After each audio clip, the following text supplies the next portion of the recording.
Madam ఇంకోటి madam అంటే crucial ఇది ఏంటంటే ఇప్పుడు పిల్లలు అవన్నీ వదిలిపెడితే అసలు యంగ్ అంటే అడాల్సెన్స్ లవ్ అంటాము, లవ్ అని అంటాము, ఇంకొకరు లవ్ చేస్తే తప్పేముంది, ఇంతకుముందు మీరు అన్నారు మనమంతా ప్రేమ జీవులం అని. సో ఈ ప్రేమ అని చెప్పుకొని ఒక రిలేషన్తో ఉండాలని ఒక వయసులో అనుకుంటున్నప్పుడు పేరెంట్స్ ఏం చేస్తే బాగుంటుంది, వాళ్ళకి సపోర్ట్ చేయాలన్నా, వాళ్ళు ఎలా చూడాలి, వాళ్ళని ఇంకా మాట వినకపోతే ఏం చేయాలి, మాట వినేలా ఏం చేయాలి? బేసిక్ గా మీరు అన్నది ఒకసారి మళ్ళీ ఒక్కసారి క్వశ్చన్ చెప్పండి. నేను అనేది ఏంటంటే పిల్లలు అట్రాక్ట్ అవుతారు ఒక వయసు వచ్చాక, బయట తిరుగుతూ ఉంటారు, ఎవరో ఒకరు లైఫ్లో ఎదురవుతారు. ఎదురైన అంటే ఆ వయసు ఏంటంటే ఎదురైన ప్రతి ఒక్కరు మన వాళ్ళే అనుకునేటువంటి, ఎందుకంటే కొత్త మనుషులు కాబట్టి ఆ పరిచయాల వలన ఆ అడాల్సెన్స్నే లవ్ అనుకునేటువంటి ఇన్ఫాక్చుయేషన్ని లవ్ అనుకునేటువంటి సిచ్యుయేషన్ సాధారణంగా ఉంటుంది. కొద్ది రోజులు పోయిన తర్వాత కొంతమంది లైఫ్లో ఎట్లుంటుంది అంటే ఇన్ఫాక్చుయేషన్ లవ్ అనుకుని కొద్ది రోజులు పోయిన తర్వాత లేదు ఇన్ఫాక్చుయేషన్ అనుకుని ఉరికైపోయే వాళ్ళు ఉంటారు. కానీ దాన్ని సీరియస్గా తీసుకొని ఎవరు చెప్పినా వినకుండా లైఫ్ని ట్రాజిక్లో జార్చుకునే వాళ్ళను పేరెంట్ ఏం చేయాలి? సో బేసిక్ గా ఇక్కడ కూడా అంటున్నాను, లా ఆఫ్ అట్రాక్షన్ అనేది ఏమంటది అంటే వైబ్రేషనల్ మ్యాచ్ అనేది నడుస్తుంది. అంటే ఒక ఫెమినైన్ ఎనర్జీ, ఒక మస్కులైన్ ఎనర్జీ అనుకోండి, ఇవే కదా మనం అనుకునే ఇన్ఫాచ్యుయేషన్. ఇది సహజ సిద్ధం, human nature. So that is the first point. Second point ఏంటి అంటే నా మ్యాచ్, నా వైబ్రేషన్ హై ఎనర్జీ అనుకోండి, ఆ హై ఎనర్జీ వాళ్ళే ఆ టైంలో కలిసేది. అంటే రిలేషన్షిప్ అయ్యింది లేదా అవుతుంది అంటే నీ వైబ్రేషన్ ఎలా ఉంది అనేది తెలియాలి నీకు. అంటే నీ క్వాలిటీస్ ఏంటి, నీ ప్యాటర్న్ ఏంటి అనేది నీకు ఇంపార్టెంట్గా తెలియాల్సిందే. ఒక అమ్మాయి ఒక అబ్బాయి కలుస్తున్నారు అంటే ఆ అబ్బాయికి అవగాహన ఉండాలి, ఈ అమ్మాయి నుంచి నేను ఏ క్వాలిటీస్ని నేను కావాలి అనుకుంటున్నాను అని.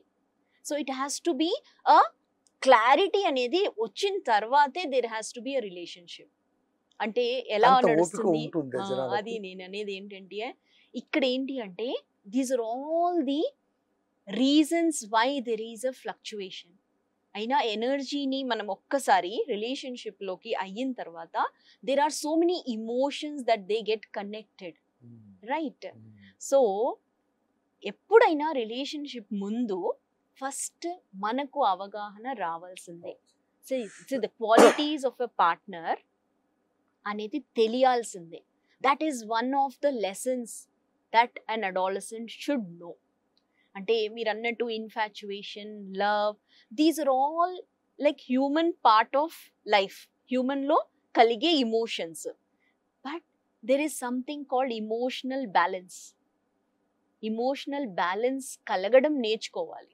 So that is a skill. మనము ఎలా స్కిల్ నేర్చుకుంటాం, అందరూ అన్ని స్కిల్స్ నేర్పిస్తారు. స్కిల్ అనేది ఒకరు నేర్పియాలనా, ఎక్స్పీరియన్స్ వల్ల వాళ్ళకి రావాలనా?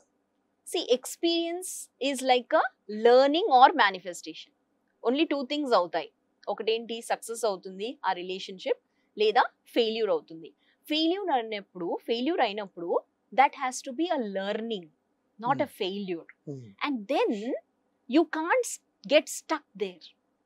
మూవ్ ఆన్ కావాలి అంటే ముందు నీకు తెలియాలి నువ్వేంటి అని. See, the other person, నేను ఎప్పుడైనా ఏమన్నా అంటానంటే ఒక మిర్రర్ ఉంది, ఆ మిర్రర్లో మిమ్మల్ని మీరు చూసుకుంటున్నారు, మస్కులైన్ అండ్ ఫెమినైన్ ఎనర్జీ అన్నాను. So that femininity of that person is a reflection of you. అంటే నువ్వే అది, నీలోని తప్పులు నువ్వు, దెర్ ఈజ్ అ రీజన్ అక్కడ. So everything comes in to you.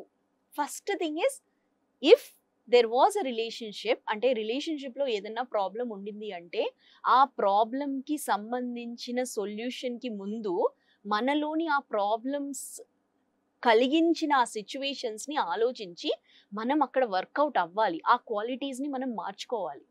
ఆ క్వాలిటీస్ని మార్చుకొని నాకేం కావాలి అనే దాని మీద అవగాహన ఉండాలి.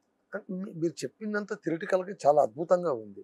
ఇంత మెంటల్ హొరైజన్ అనేది వాళ్ళకు ఎప్పుడు వస్తుందా? వస్తుంది. అంటే మనం అంటాం కదా, అంటే అంతవరకు పేరెంట్స్ వాళ్ళని ఎక్స్పెరిమెంటల్ బేసిస్ పైన వాళ్ళని వదిలేయడమేనా, లేకుంటే వీళ్ళ ప్రయత్నాలన్నీ కూడా వాళ్ళకు రివర్స్ అయ్యే సందర్భాలు ఏమైనా ఉంటాయి? అంటే ఇప్పుడు పేరెంటే మీరు ఇప్పుడు చెప్పినవన్నీ యాజ్ ఎ పేరెంట్గా నేను చెప్పాను అనుకోండి మా పిల్లలకు, నేను చెప్తే కనుక చాదస్తామని అనుకుంటారు, లేదా నాకు ఫ్రీడమ్ కట్ చేసేస్తున్నారు అనుకుంటున్నారు, నాకు ఆ మాత్రం స్వేచ్ఛ లేదా అనుకుంటారు, ఇంకా ఎక్కువ మాట్లాడితే నేను బయటకు వెళ్ళిపోతాను. అంటే పేరెంట్ని థ్రెట్ చేయడానికి బ్రహ్మాస్త్రం చివరిది ఏంటంటే నేను వెళ్ళిపోతాను, దాంతో వీడు చచ్చిన కుక్కిన పెయిన్ లాగా పడి ఉంటారు అనమాట. సో ఇలా కాకుండా పేరెంట్ ఎలా చెప్తే పిల్లలకు అర్థమవుతుంది, దానికి ఏమైనా మెథడాలజీ ఉందా? నేను మళ్ళీ అదే చెప్తున్నాను, parent is only for caring and facilitating. Maybe at that situation, అంటే అన్ని సందర్భాల్లోనూ లవ్ చూపిస్తూ అక్కడితోనే ఆగిపోతే కనుక కంప్లీట్నెస్ రాదు కదా మేడం. ఇప్పుడు కొన్ని సందర్భాల్లోన గైడ్ చేయాల్సి వస్తుంది, కొన్ని సందర్భాల్లోన అడ్వైజ్ ఇవ్వాల్సి వస్తుంది, కొన్ని సందర్భంలో కాషన్ చెప్పాల్సి ఉంటుంది. వింటారు వినరు అనేది second part. His role or her role at least to express their views or their opinion or sociological opinion on this pattern. At least they will think it off. అలాంటి సిచ్యుయేషన్ ఉండదంటారా? అది ఎలాంటి పరిస్థితిలో చెప్తున్నారు అనేది ఇంపార్టెంట్. అంటే మీరు హ్యాపీ స్టేట్ లో చెప్తున్నారా, వరీ స్టేట్ లో చెప్తున్నారా? ఇప్పుడు ఎప్పుడైనా ఆలోచించండి, నీ వైబ్రేషన్ ఎలా ఉంది. గట్టిగా కేకలేసి చెప్పామనుకోండి వాళ్ళు విన్నారు. నువ్వు హ్యాపీగా ఉన్నావా? నువ్వు హ్యాపీగా ఉండి నువ్వు ఎప్పుడైనా ఒక పర్సన్తో, ఏ మనిషి అయినా ఈ రిలేషన్షిప్లో ఎప్పుడన్నా ఇంపార్టెంట్ ఏంటి అంటే ఫస్ట్ మనం హ్యాపీగా ఉండాలి, ఆ తర్వాతే సంభాషణ మొదలు పెట్టాలి. అక్కడ హ్యాపీ స్టేట్ ఉండాలి, ఇక్కడ హ్యాపీ స్టేట్ ఉండాలి, అప్పుడే ఆ సంభాషణకి ఒక అర్థం అనేది వస్తుంది. ఇది అర్థం చేసుకోరు.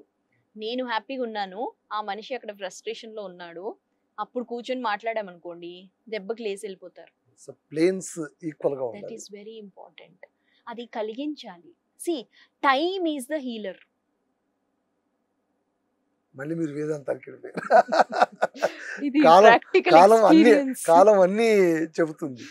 అదేదో ఒక సెంటెన్స్ భలే ఉంది మేడం, నేను ఒక దాంట్లో చెప్పాను, జీవితం మనిషికి అన్ని నేర్పిస్తుంది, కడదాకా నేర్పిస్తూనే ఉంటుంది, లేకపోతే జీవితం లేదు, కంటిన్యూ అని.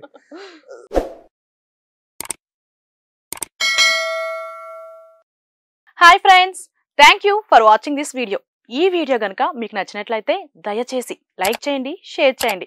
ముఖ్యంగా మా ఛానల్ 24/7 న్యూస్ టీవీని సబ్స్క్రైబ్ చేసుకోండి. ఆ తర్వాత మీ విలువైన అభిప్రాయాల్ని, మార్పులు, చేర్పులు, కావాల్సిన వీడియో ఏమన్నా ఉంటే మన వీడియో కింద కామెంట్ సెక్షన్లో కామెంట్ రూపంలో తెలియజేయండి. నమస్కారం, సాయిదంచిక మాట్లాడుతున్నాను. ప్లీజ్ సబ్స్క్రైబ్, షేర్, లైక్ చేయండి 24/7 టీవీ ఛానల్. హాయ్ నమస్తే, నేను మీ Sonia Akula. Please subscribe to 24/7 news TV. Hi అండి, అందరికీ నమస్తే, నేను Mankota Prasad. Please do subscribe 24/7 news TV. Political, entertainment and infotainment updates కోసం like, share, subscribe 24/7 news TV.